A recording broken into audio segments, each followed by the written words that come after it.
Hi, my name is Amber and I am 20 years old. I am a photographer, and at one of my weddings, a groom asked me to escape with him. And this ended up being the hardest choice of my life. I always knew what I wanted to do when I grew up.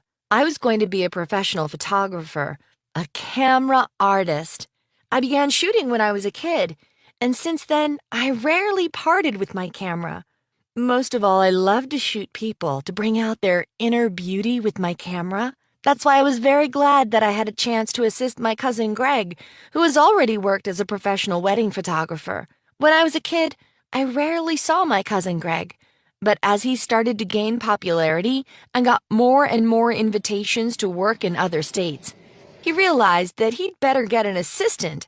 And at that time, he remembered his little cousin who expressed a vivid interest in photography. So now I am the official assistant to a wedding photographer.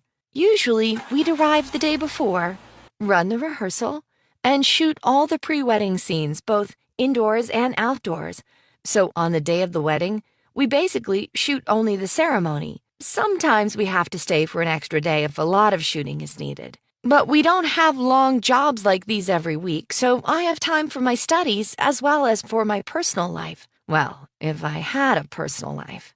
In reality, I don't have any personal life. I haven't had a boyfriend since my last year of high school, and soon you will find out why. The story I want to tell you about happened right at one of these long ceremonies in another state where my cousin was invited to shoot. We arrived in advance, and it all went as usual. My cousin was busy shooting, and I was helping him, fully concentrated on my work, until I saw the groom. I see, you think that I've already guessed that I somehow fell in love with the groom, and now that I'm going to tell you about how terrible it was to meet the guy of your dreams on the eve of his wedding day? No, everything was not quite that pathetic, but at the same time it was pretty sad for me. The groom reminded me of my boyfriend from high school, Marshall. The resemblance was so striking that I thought it must have been a miracle. They looked so much alike. Do you remember that I told you that I did not have a personal life? The reason I stayed single was Marshall. He was my first love, as I was his. We were very happy. We were real high school sweethearts, and no one at our school doubted that we would get married right after graduation. But right before graduation, Marshall suddenly disappeared. It was a very strange situation. He did not tell me anything, no hints. He did not look like a man who was going to leave. We trusted each other so much that I didn't even worry that he didn't call me one day. We didn't have school that day. I remember it very well. This sunny, early spring day when I opened my Facebook profile where Marshall left me a message that said, "I will never forget you." And even then I didn't really worry until I realized that his phone was switched off and that he never went back on his social network profiles. I went to his house to find out what was going on, but the only thing that I found there was that his house was sold. Despite the fact that Marshall was a popular guy at school and was even considered tough, in his heart, he was very soft and romantic and constantly told me how much he loved me and how we would always be together. I also loved him very much, and as I have already said, I rarely parted with my camera, so I shot Marshall everywhere, at baseball games where he played for the school team, at school committee meetings, and every time we went out of town. My whole room was dedicated to Marshall. He looked at me from all my walls, and I did not remove these pictures when he disappeared. I decided that something terrible must have happened. For example, he had done something and was forced to flee. Basically, for the almost 3 years that had passed since graduation, I was waiting for my boyfriend. And then, suddenly, I saw his double at a wedding. Can you imagine my feelings? I had looked at his photos for so long that I could not be mistaken. And even though everybody called him by some other name, I'm pretty sure I heard something like Benedict. I was still convinced that it was Marshall. I could not double-check with Greg. He had never seen Marshall, since at the time when we were dating, my cousin was busy building his career. I had to check it out myself. So I snuck onto a terrace where the parents of the bride and groom were drinking tea. And then there was no doubt. I knew Marshall's mother very well, and it was definitely her. A little later, I was able to be 100% sure that I was not mistaken. I went to the car to get my cousin another lens when suddenly a familiar voice called out my name. I froze. Marshall. I was right. It was him, of course, who came up to me and said in an excited whisper that this meeting was an amazing surprise for him and that we urgently needed to talk, but not here. He wanted to meet me in the evening at a cafe. After saying that, he put one of the guest cards for tomorrow's banquet in my hands, and when I looked at it, I saw the address of the cafe where he would be waiting for me this evening. I did not hesitate for even a moment. Of course, I rushed to the cafe as soon as Greg and I had finished the preparation for the next day and made sure that everything was in order. When I entered the cafe, my heart melted. Marshall was already there, and he had even ordered the coffee that I used to drink when we were in high school.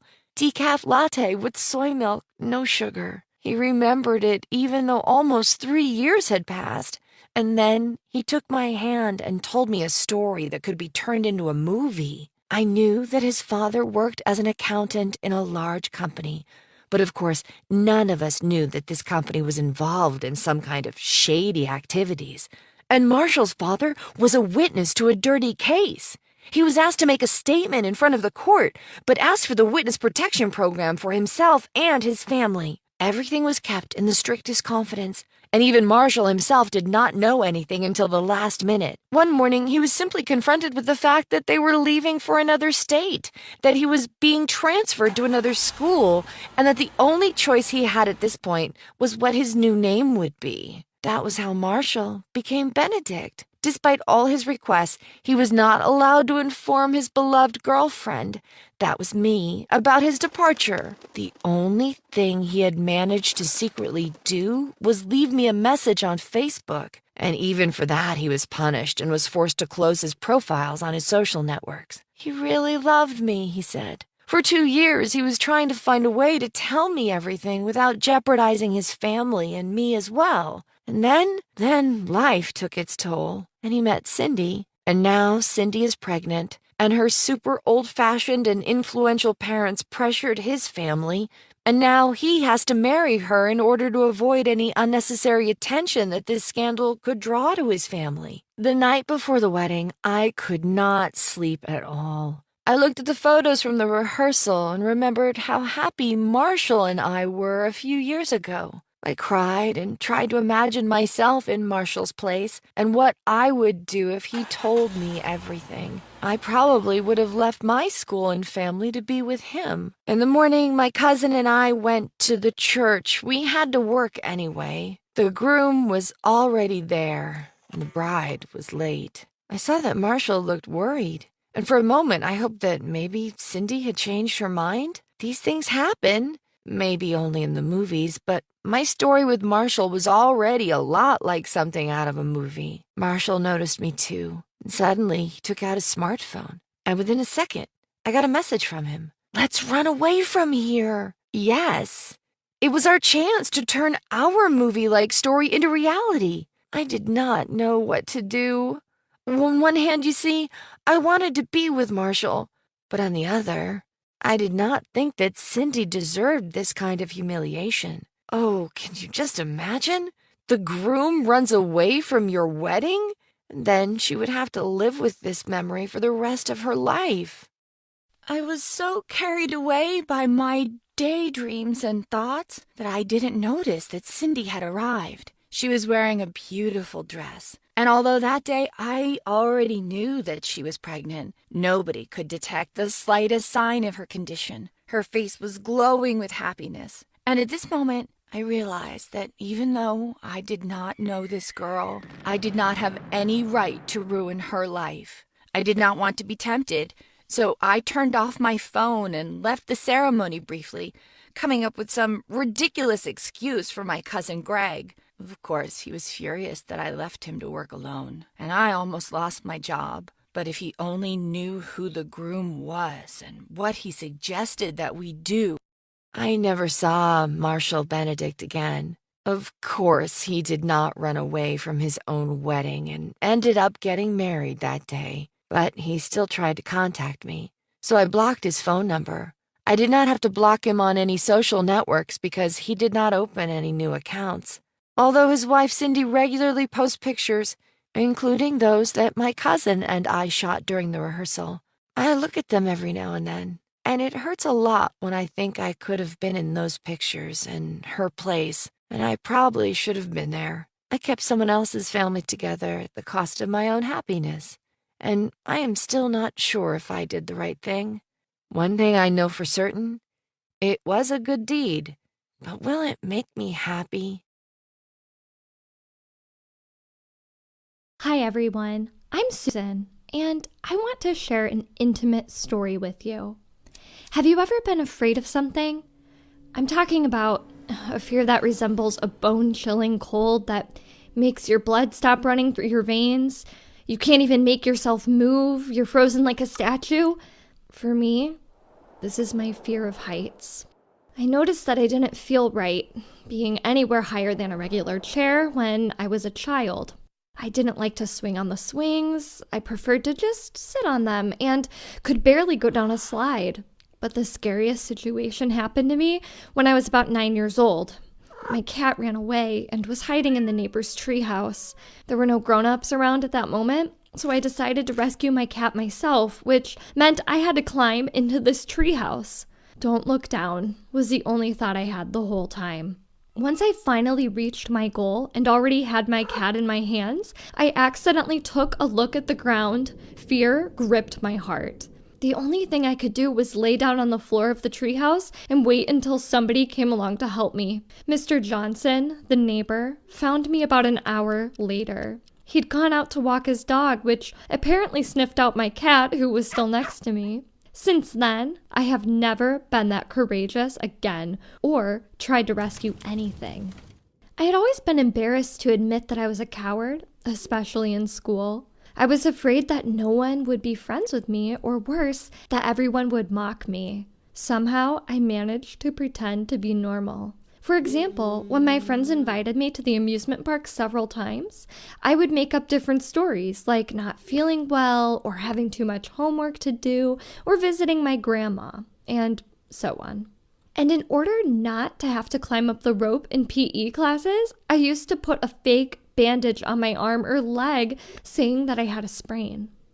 But one single day totally changed my life. It was my birthday. I was in for a complete surprise. First thing in the morning, my best friends sent me a text saying that they were going to kidnap me, the birthday girl, for the whole day. They really blindfolded me when we drove away from my home, so I had no idea where we were going. When I was finally allowed to remove the blindfold, I was seized with an almost paralyzing fear. We had arrived at that amusement park, which I'd tried so badly to avoid. My friends took my speechlessness as me being happy. They explained that it was unforgivable that I had never been to the amusement park because of my eternal ailment, and they were going to make it up to me. They couldn't even imagine how badly they were mistaken. I tried with all my might to avoid the carousels. I said that, at first, I wanted to go into the room of fear, a room with crooked mirrors, and then get something to eat, and so on. But in the end, they still dragged me onto the rides.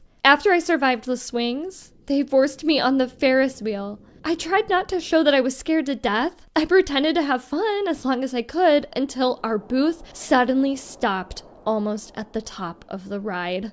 Even my friends now seemed to be frightened. The speakerphone announced that they would soon fix everything, but I was frozen with fear. I felt my vision darken, and it seemed like there was not enough air to breathe. It was about time that I admitted everything. I closed my eyes and rapidly told them about my fear of heights. My friends actually soothed me with all their strength. Somebody held my hand to make me feel safe, and everybody began telling different stories so that I would be distracted. There was something about a dog bite or a hot dog. I don't actually remember, but it really helped. My fear was still with me, but I could breathe and even open my eyes. After about 40 minutes, we were on the hard ground again, but these were the longest 40 minutes of my life ever. My friends told me I was the bravest person on that Ferris wheel. We then sat ourselves on a that everything was over, we were finally able to laugh at the situation. Don't you think it's funny that it was me on my birthday being stalled at 150 feet in the air on a Ferris wheel with a deadly fear of heights? It's hard to imagine any more bad luck for me. Then, my friends told me that they had actually bought a present for me. They were not very excited about handing me the small package. I rushed to unwrap it, even though I was pretty suspicious about what was in it, and I found a skydiving ticket. They were so sorry that they didn't realize how useless it would be. We were literally laughing until we cried at the situation. Virtually none of us, for sure, will ever forget this trip to the amusement park. Since then, I've been strongly determined to not hide my fears anymore, but to try to fight them. I don't think it will be very difficult since I have such cool friends around